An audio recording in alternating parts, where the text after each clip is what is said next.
Is it an inner city success story or a school set up to fail? Tonight, the Defender's investigation into Detroit community schools reveals some staff members have some red flags on their resumes. Let's start there at 5:30. Yesterday, we took you inside the Detroit school that has been drawing a lot of attention, a lot of it controversial. It is not just about how it's run, but about who's running it. And that would be former Detroit City Councilwoman Sharon McPhail. Defender Kevin Dietz joins us now with part 2 of his investigation. And Kevin, some members of her staff are no strangers to controversy here. That's right. When Bridge Magazine first did a story about the cast of characters working inside this school, I called Sharon McPhail. And she didn't apologize at all for hiring friends, family, even someone who's committed a crime. She says that's the way she was able to get experienced people into this tough neighborhood, something she wouldn't have been able to do otherwise. The stakes are high, the lives of 800 kids who want, need, and deserve an education. The difference could mean jobs over jail cells, prosperity over poverty, the discovery of hidden talents. Detroit Community Schools is run by Sharon McPhail. She says, look at the neighborhood, look at the crime stats, and you can understand why it's hard to get good teachers and administrators to take jobs here. You're in a poor neighborhood, you have to do it. You don't have to do it in Grosse Pointe. The lights and the gas are on. And that's great. I'm happy for them. I'm over here. Finally gotten her on track. Patricia Peoples is Kwame Kilpatrick's cousin. You're going to judge somebody by somebody they're related to? They didn't pick that. She has never committed a crime, but once appeared in court to explain why Kilpatrick case documents were shredded. She now works in human resources, trying to recruit teachers. She says almost nobody wants to work in such a dangerous neighborhood. That's how many teachers that I called for an interview.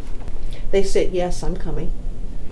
And they drive by this area and never come in. This is Sylvia James. She was kicked off the bench as a judge in Inkster as the result of an investigation into misappropriated funds.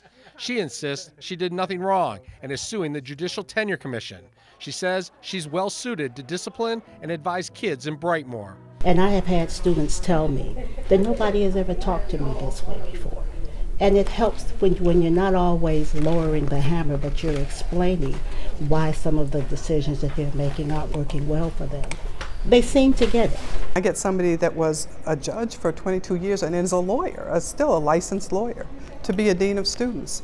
That's something I could not afford for these kids, and they work really hard. McPhail also hired her brother as a grant writer and William Coleman as chief financial officer. Coleman was convicted in Texas of trying to influence a grand jury in a bribery and kickback investigation.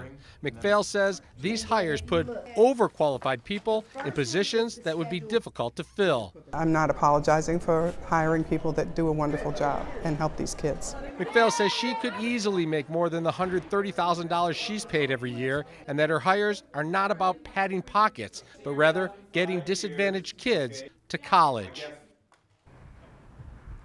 So take a look at this map right here. This is where we are in Brightmoor right here, and if you just go right up Evergreen 14 miles, this is Birmingham Seaholm. So if you have a really good science teacher who's looking for a new job, are they going to work here in Brightmoor, or are they going to go 14 miles down the road to Birmingham? McPhail says you have to understand it's very hard to get good teachers and good administrators to work in this school, in this neighborhood with all the blight and crime. She says she's hired people who are getting the job done and working hard, and she says she's going to stick by them.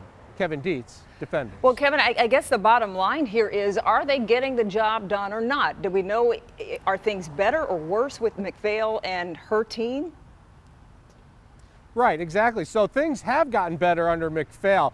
They went from a bottom 5% school in the state, now they're bottom 25% in the state. But ACT scores are a mess here. So tomorrow we're going to come back and we're going to take a look at the teaching methods here, see if they're working and are they working fast enough, and if Sharon McPhail is the right person to be running this school. Okay, we'll look forward to your report, Kevin. We appreciate it. And we have just obtained these new documents, including test scores and a letter of congratulations from the State Department of Education to Detroit Community Schools. We've posted this online to the Defenders page of clickondetroit.com. You can find that under the News tab if you'd like to take a look at it. Dennis. Police believe a toddler found inside a home with a man's body may have been fending for herself for days. The 2.5-year-old was in a Kent County home with a 49-year-old family friend of the child. Authorities were called to the home for a welfare check after the family had not heard from the man for several days. The toddler was not injured. Police have not released the man's cause of death, but they say so far to them it does not appear to be suspicious. Well, after 48 years on the run, police have caught a Georgia prison escapee. U.S. Marshals say Robert Stackowitz was arrested yesterday after authorities discovered he was living under an alias in Connecticut. He was serving a 17-year sentence for robbery when he escaped the infirmary at the Carroll County Prison Work Camp. That was back in 1968. Decision 2016. Republican lawmakers were back in Washington today saying Donald Trump is the candidate their voters preferred, and they're claiming they're optimistic about what's coming up this fall. But Trump hasn't really gotten along with GOP leaders, and now he's feuding with the Speaker of the House. Steve Handelsman is at the Capitol tonight. Steve? Thanks. Good evening. Behind the scenes, many Republican operatives may be panicking, but Republican leaders up here on the Hill today vowed they can pull the party together under the leadership of the anti-Washington businessman. Paul Ryan and his Republican lawmakers are back on Capitol Hill facing the new reality.